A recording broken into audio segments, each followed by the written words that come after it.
J'ai toujours dessiné. Mes parents m'ont un peu poussée, mon papa m'a poussée à aller là-dedans et puis j'ai trouvé mon bonheur, voilà. Dessiner les animaux en péril, un podcast d'Audrey Hanson, une production Little Tower. Bonjour, je suis Audrey Croiret, je suis illustratrice et je vis en Suède depuis déjà 5 ans.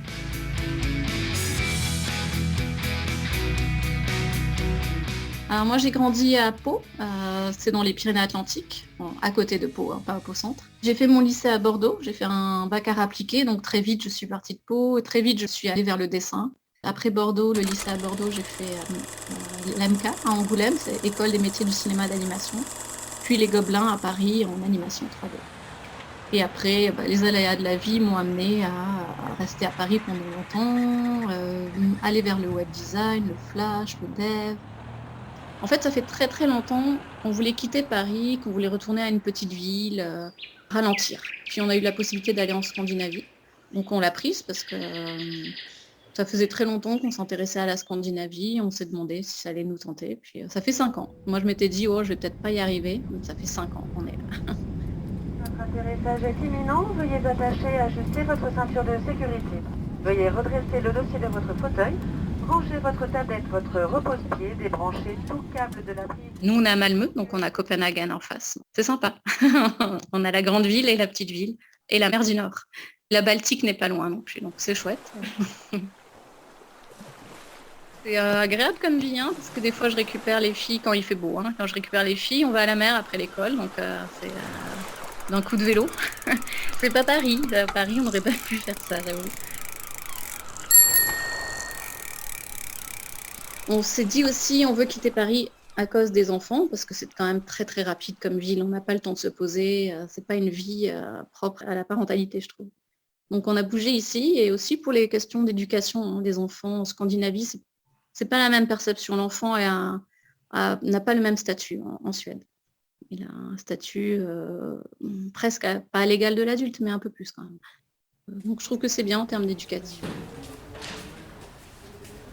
Je peux prendre un exemple assez concret pour parler des statuts de l'enfant. La bibliothèque, eh bien, ils ont fait participer les enfants à l'architecture, au design de l'archi intérieur.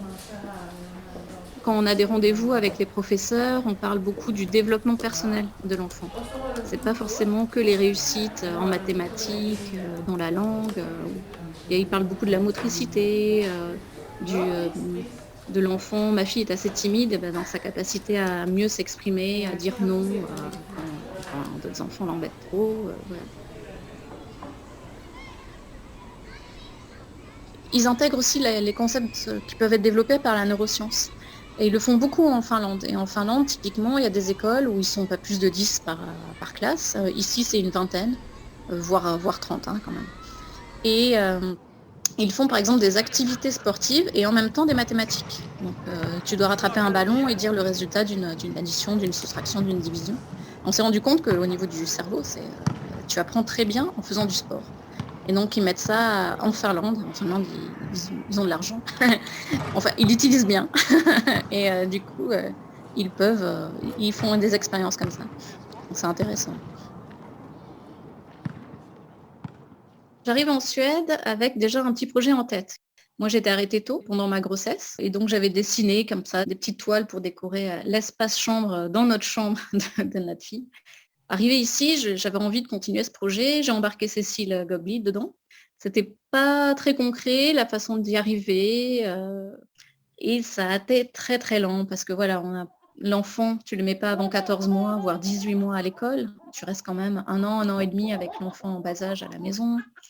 Après, j'ai voulu apprendre la langue, ça m'a pris du temps aussi. Donc sur le projet, on l'a développé sur 3 ans et demi, 4 ans, mais il a beaucoup évolué. Au début, c'était une forme d'abécédaire qui plaisait pas trop aux maisons d'édition, je pense. Et après, c'est devenu un vrai voyage. Dans ce livre jeunesse, donc, il y a ce petit manchot qui voyage un peu partout dans le monde.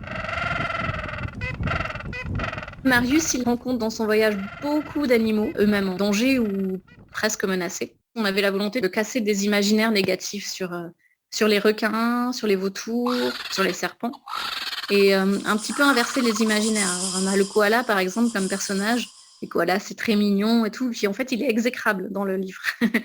Alors que le requin, il essaie de changer sa réputation, personne ne l'aime, et il devient chanteur d'opéra.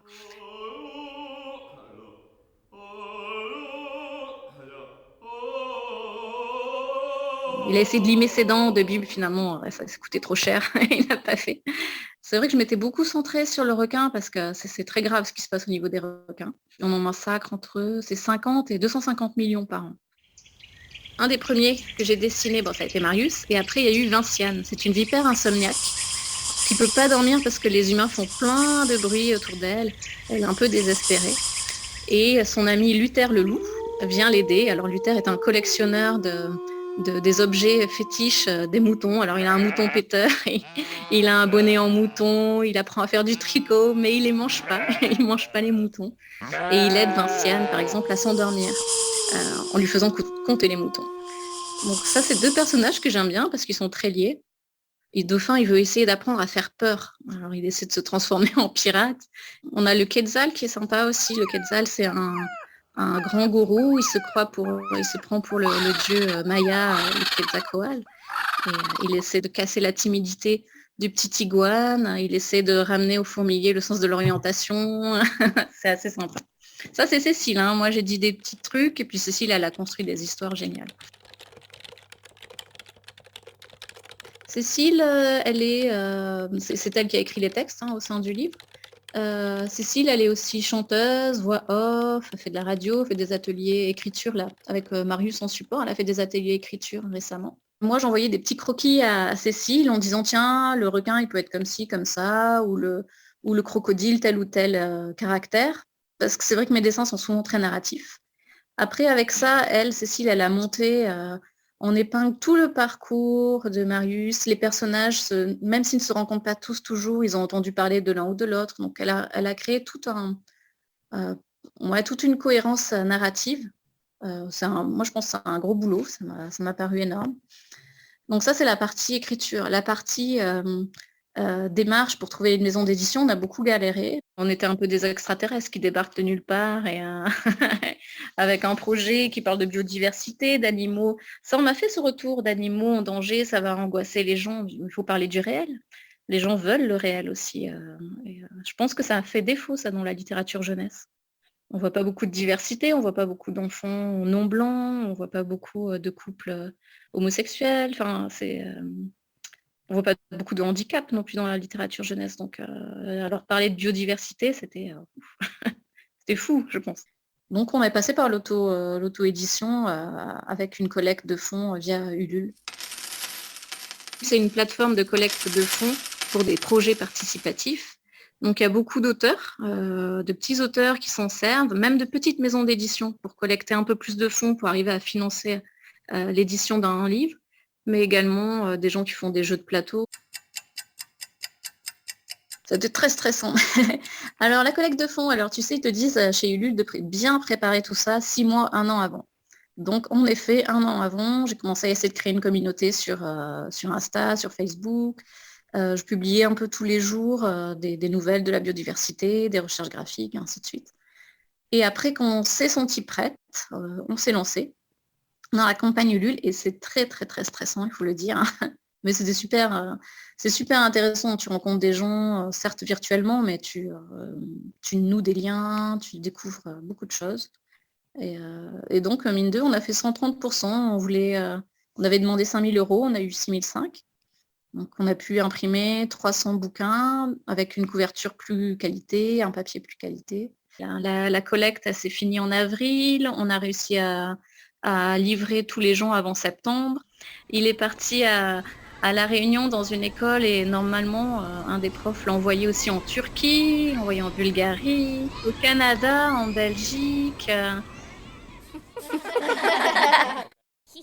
Il y a des enfants super fans qui adorent les personnages, l'iguane qui bégaye et tout ça. Ils ont abordé avec les parents les questions écologiques et certains ont été très touchés et se sont dit « Ah ben, il faut faire quelque chose, pourquoi on fait rien ?» Donc, dès la petite enfance, ça agit comme une forme de réveil pour l'enfant, mais pour le parent aussi, et peut-être pour les instits qui ont acheté le bouquin.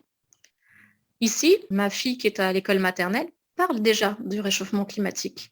Elle parle du plastique dans les océans. Ils en parlent de tout ça. Ils ont été regarder l'eau, nettoyer le canal.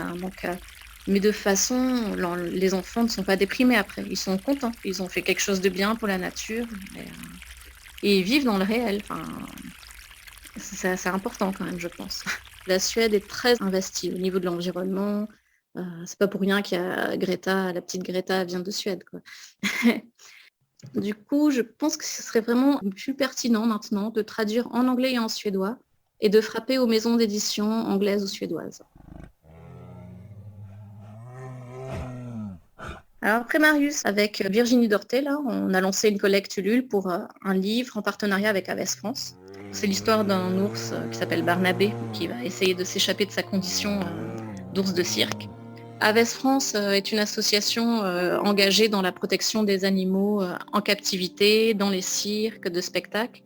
Ils avaient beaucoup essayé de protéger l'ours Misha. Ils avaient réussi à obtenir sa liberté, entre guillemets, mais il est décédé très vite après être parti. Le livre là, sur lequel on bosse, là, l'ours qui voulait aller à l'école, il est en hommage à l'ours Misha. C'est un conte. C'est poétique, les images sont plus poétiques. Et donc, ce fameux ours, Barnabé, qui est un ours de cirque, va arriver peu à peu à s'évader avec l'arrivée d'un petit colibri qui lui apprend à lire. Et par la lecture, il va réussir à casser les chaînes et la cage. Je ne suis que l'illustratrice et la graphiste. La personne qui a écrit le livre, l'auteur, c'est Virginie Dorté, qui a déjà fait des livres en jeunesse engagés autour des questions écologiques dans leur grande diversité. Et je dis le soutien moral aussi, parce que là, campagne Ulule, il faut un soutien moral. Je dis à Virginie de ne pas oublier de manger.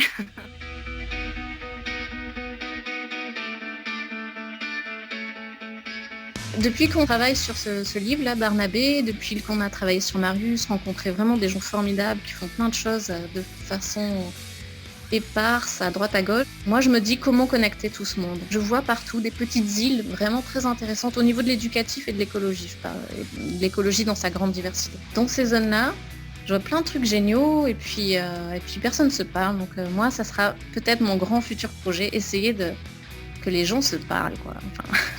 Il se passe tellement de choses géniales.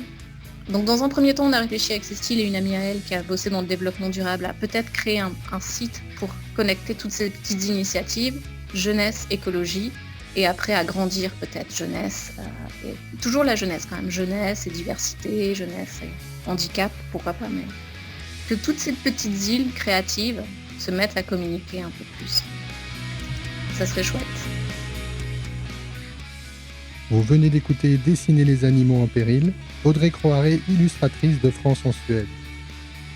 Ce podcast vous a plu ? N'hésitez pas à le partager, à le liker et à vous abonner. Nous sommes sur les plateformes de podcast et les réseaux sociaux, Little Tower Podcast.